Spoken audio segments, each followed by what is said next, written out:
G'day preppers, welcome to another short little prepping video. I'm going to continue on these and just hopefully I get better as time goes. But yeah, just today another simple one was just stacking silver for all kinds of prepping scenarios, and whether it's worthwhile actually.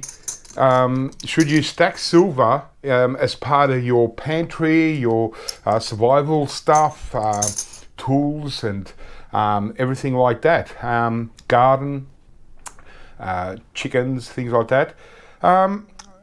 It's a real hard one with prepping because everyone sort of preps for different scenarios. You know, some people just simply prep for their personal financial security, and well, in that case, yeah, I guess, you know, a bit of silver as part of your investment portfolio is excellent. You know, a lot of people, the smart people generally say 10% of your wealth in precious metals, which I think is a good thing, especially if you're just into investing and saving money and trying to preserve your wealth, maybe a bit of a hedge against inflation. You know, and gold is obviously a very favored thing for that sort of stuff. It just depends on the amount of money you're investing. But on the prepping side of silver, well, what's kind of for me best and for what scenario? Well, the only one scenario that I can really think in a SHTF situation, say it was whatever it was, the only one that I could really think that silver would be of real use during that crisis, right in the heart and center of that crisis, would be if it was a hyperinflation, like in Venezuela or Lebanon or, you know, those other countries that have experienced recently hyperinflation.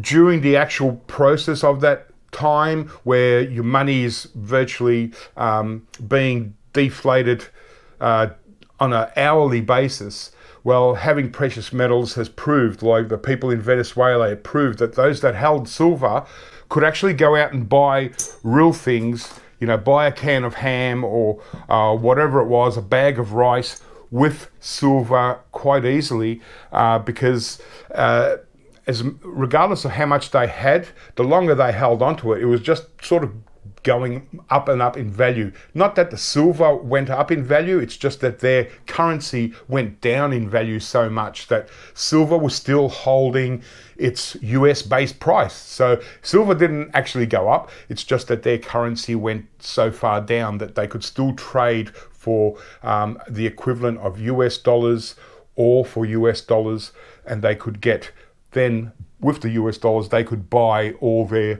food, loaves of bread and all that sort of stuff. Whereas, their local currency went to water.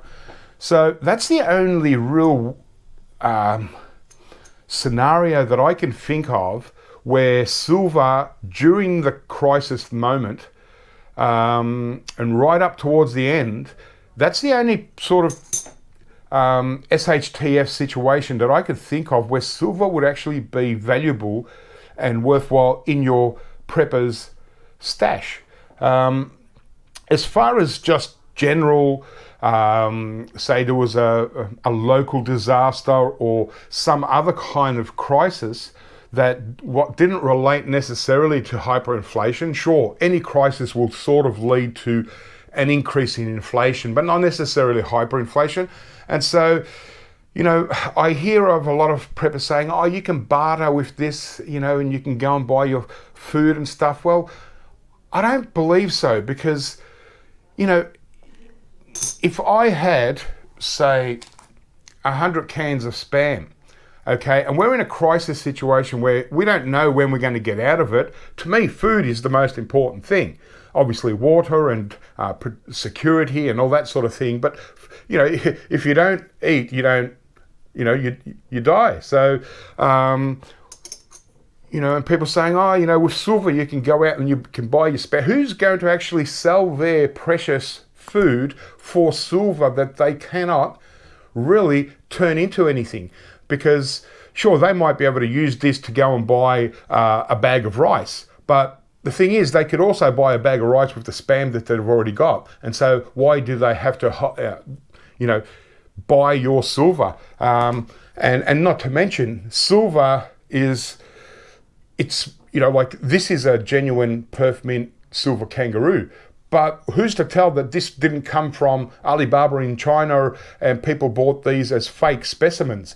And on the in a crisis situation and in markets or on the street trading and stuff like that, how is the guy that's got the can of spam going to know for sure, for 100% sure, that this isn't fake? And do people really know much about silver? And okay, so you might have the argument, okay, well, what about junk silver, pre-1964 silver, say from the US, that has, predominantly, something like 80% silver content, and it's much more recognizable because someone could say, okay, yeah, that I know that year and that coin, less likely it's going to be faked, and so therefore, okay, yeah, I know this silver content and I'll be able to sell this onwards. But still, the argument is, why would someone give you something precious like food for silver at that time? Because we don't know when we would get out of this crisis situation, whatever that may be. So probably one thing, if you didn't have things that you could give or to trade with, like say no one wants your silver, but probably the one type of person would take your silver would be, say, a tradesperson or someone offering a service. They might come in and fix your fence or fix your leaky roof or something like that, and you say, look, I don't have any food I can give you, but I can give you this, I can give you some silver. And if they know about silver and they say, okay, well, they want to take that risk, they'll say, okay, yeah, all right, well, you can't pay me anything else. Give me the silver and I'll keep it until the crisis is over. Then I can sell that silver for the currency that's out there at the time, or further on, trade it on if he knows where. No doubt you could still go to a bullion dealer if the crisis isn't that way, where bullion dealers might all be closed. Who knows? Might be a cyber attack or something crazy like that. So even bullion dealers probably won't be in operation, and so.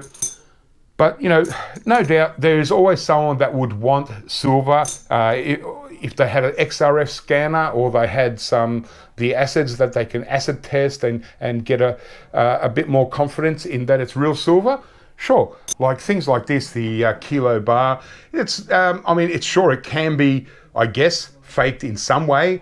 But if you've got scales, and especially if you've got other specimens of the kilo bar, you can kind of measure the diameters and then weigh it and just make sure, obviously it's got to weigh a kilo, but if this was bigger than my other 1 kilo bar, then I'd know there's something up. Also, you've got magnet tests, acid tests and things like that.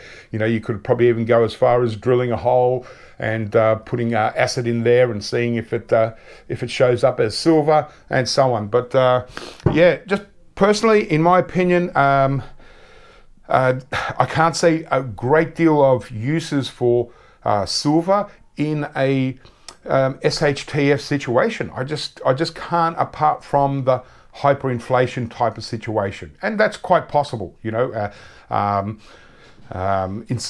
many countries, I'm not, and probably it's possible in America, but I'm not sure, because the same as here in Australia. Is it likely that we would go into a total hyperinflation? I'm not sure about that, because the thing is, with countries like Australia and the US, we have a lot of resources, and like Australia produces 3 times as much food as we actually use. So 60% of the food that Australia produces is actually exported, and we also have a lot of other resources that we can rely on to sort of probably keep us out of a hyperinflation thing. But you never know what can happen. It could be a global hyperinflation. And, and the same, I believe, with America. They've got a lot of resource. They've got, but they've got a lot more people to feed, and they print a lot more money than we do here in Australia. We're talking about trillions of dollars that they're printing up in America, and so anything can happen. So, but as far as just a normal, SHTF situation or a zombie apocalypse or something, well, the zombies aren't going to want your silver. They want, meat, our meat. Everyone else are pretty much in the same boat. If they can trade for things, they're going to trade. Even service providers, electrician or someone like that, a mechanic, they're going to, first and foremost, they're going to, go for food or things like alcohol. Some people say, cigarettes are a good barter item as well, but not sure about cigarettes. It's much more of a specific thing, and a lot less people smoke cigarettes than they did, say, in the 80s. But I can still see the value there if someone really needs cigarettes. But alcohol is a feel-good thing. And so, you'd be able to trade very well for alcohol to get some food. But so as far as silver is concerned, I think the time for silver to shine would most likely be towards at the end, right at the end of a disaster situation, when we actually come out of it and come good, and there might be a currency reset or anything that happens, and so we're out of the crisis, and food's starting to come in, and things starting to look up, and that's where I think that silver prices could go up, and so it could give you a good cash injection before you had a chance to go out and get a job or whatever to get yourself a good kickstart, and gold as well. Gold, on the other hand, silver will buy you still good things at that end time when we're resetting, and you'll give you cash, and whereas gold could buy you property. You might be able to buy a 5 acres of land for a few ounces of gold. You just don't know. But during the crisis, very, very unlikely. So that's just my opinion anyway. And what type of silver should you stack for, just purely for prepping, and got nothing to do with really investment, and probably how much? Well, I recommend the smaller size is 1 ounce silver. So to me, a 1 ounce silver coin is fractional, because it's basically a fraction of a kilo bar. And this is kind of, to me, it's a standard size silver bar to stack, and 1 ounce silver, you're paying a much higher premium per ounce than you are obviously for just a straight out 1 kilo bar, but yeah, good size. Anything more fractional than that, like half ounce, quarter ounce, 1/10 ounce, to be honest, the premium, you're paying so high premium, and honestly, I guarantee that you will not be using silver in a barter situation, in that kind of situation. And 1 ounce of silver is cheap enough for anyone to be able to trade, if you're lucky enough to find someone that would take your silver for other goods or services. No need to have 1/10 of an ounce. Most people can't even see it. You can barely read the writing. Oh, what is it? Does it say silver? How much is it? 1/10 of an ounce. I mean, so stick to 1 ounce silver coins, rounds, or bars. Even though technically, no, this one is a bar, whereas the dragon is actually a coin, because it's I'm pretty sure it's got a denomination on it. Maybe not. But either way, we'll just call them bars, because they're little bars. So 1 ounce bars, coins. Obviously, the bars are probably the cheapest in premium, even when you get down to 1 ounce, even generics. So a 1 ounce bar, you pay a little bit more premium for a 1 ounce coin. And this is like here in Australia, the kangaroo is the cheapest 1 ounce coin from a mint that we can buy. It's a legal tender. Yeah, but there are other options. So that's all I wanted to talk about today, is just whether silver is practical in a prepper's stockpile. In some cases, yes, but I wouldn't get too carried away. And how much is a good amount to stack? Well, I'd say these type of coins usually come in a tube of 20. So there's 20 ounces here. And I'd say a tube is pretty much good enough for most preppers if you're not looking for, when you're coming out of it, it's just an insurance policy in case you can barter silver for other things. But I'd put more priority into food and stuff like that. For a higher end stacker that says, okay, well, 20 ounces is nothing, it's not going to do me, I'll go for 100. So 5 tubes would see you out in any sort of crisis situation. But then again, if you're like me and you're a bit of a stacker and you're not just looking at, obviously these 1 ounce coins and bars are my idea for prepping, but obviously, you know, if I get, you know, for investment wise, for my own personal reasons, I like to keep 1 kilo bars. So I've got a few of them, and I've kept these because these can all be part of my sort of like SHTF stack. But it's more for just peace of mind, and I don't actually ever envision me using them during any crisis situation, but it is an insurance policy, and so I'm happy to pay a bit extra premium just to have, you know, some fractional silver at hand that I could possibly trade. And as you can see, I've got, what, 5, I've probably got 200 ounces in fractional silver. That's going to do me anytime, but mostly I'm buying that because I also choose to invest a portion of my savings in silver. So this is more for that kind of thing. That's why I've got so many 1 ounce pieces. It's more for, it doesn't make any difference in the end, although, you know, I would lose the extra premium that I paid for these. But there is a collectible side of silver. There is semi-numismatics like the Kookaburra, even the, well, they make a lot of them, but say the American Eagle, things like that. You know, most people that make money out of silver are those that trade in collectibles. So they might buy a tube of American Silver Eagles 1 year, and, you know, might buy a tube every year, and then they'll go back and say, okay, I can now sell these for, you know, $20 more than I could buy the new ones for, because they've earned a collectible premium. So they're the kind of people that kind of make money off silver. And at the moment, the price, I think, is you know, it depends who you listen to. In my opinion, we're kind of sort of at the top in normal situations. It could go a lot higher, but, you know, I don't see silver as potentially going to go to $100 an ounce or anything like that anytime soon, or probably, who knows, might never.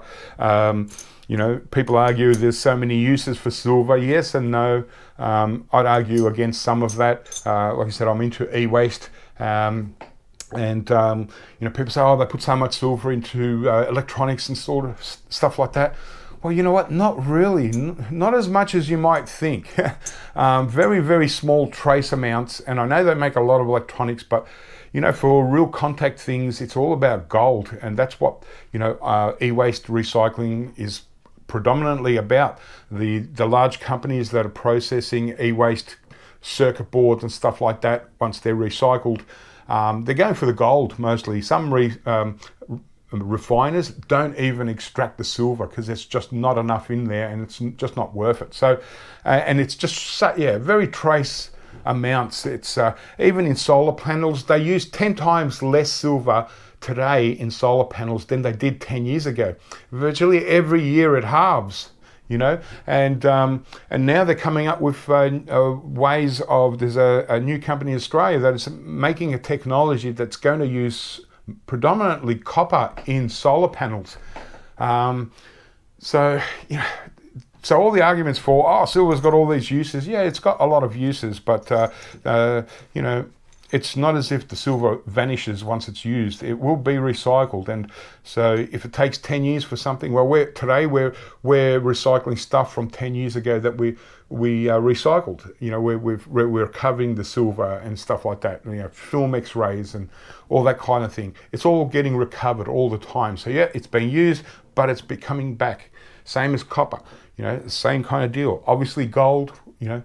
That keeps getting recycled. Gold jewelry, people buy scrap jewelry, they melt it back into bars and then make new jewelry, and on it goes. So you know, but so yeah, I won't. I'm sort of drifting off here. I didn't want to make this video too long. I'm still kind of reintroducing myself to my this prepper channel. It's been, as I've mentioned in the last video, it's been a few years since I sort of got into it, and yeah, mostly going to be looking at survival things, foods to stockpile, what to do with the foods once you stockpile, how to rotate, all that kind of thing. But I just wanted to get this video out the way, maybe get some comments, and some people might give me a different opinion, especially if you're you know, well into prepping and you have better ideas. But yeah, as I said, for now, as far as I'm concerned, during a crisis situation, I can't see silver being of any value to you. Sure, right at the end, when we've come out of that complete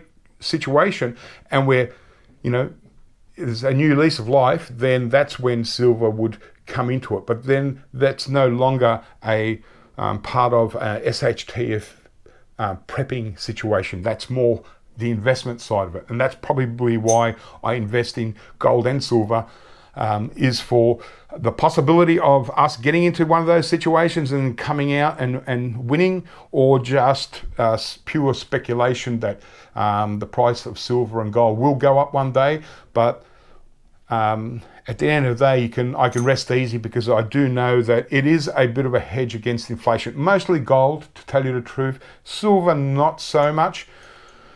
But there is a bigger upswing potential in silver than there is gold. So silver is a speculative thing that it could really shoot up, and it's obviously affordable. Like I might only have $50 to spend. You know, I can almost go and get 2 ounces of silver, and that's what I like about it, is that I don't have to invest big in precious metals like in gold. The 1 kilo bar, that's more of a luxury. That's, you know, about, here in Australia, it's $1,100 Australian for a kilo bar. So that doesn't happen very often. That's every so often. I might get a bit of a windfall in payment, in earning money or something like that. Yeah, I'll say, okay, I'm going to treat myself for this 3 months, and I'll buy a 1 kilo bar, but usually it's in small denominations. And yeah, then I've got my collectible sort of side of it, things that I like to stack just because I simply like the look of them. And yeah, so anyway, enough of me. Hope you enjoyed that video. Again, not sure if you're getting much out of it, these early videos, because I'm way out of whack in the prepping scene, and I just, you know, really want to get into it and start getting onto some better subjects and more so. But I thought I'd just touch on this silver since I've got the stuff out. And yeah, so keep prepping, guys. Look after yourselves, and have fun, and I'll catch you real soon.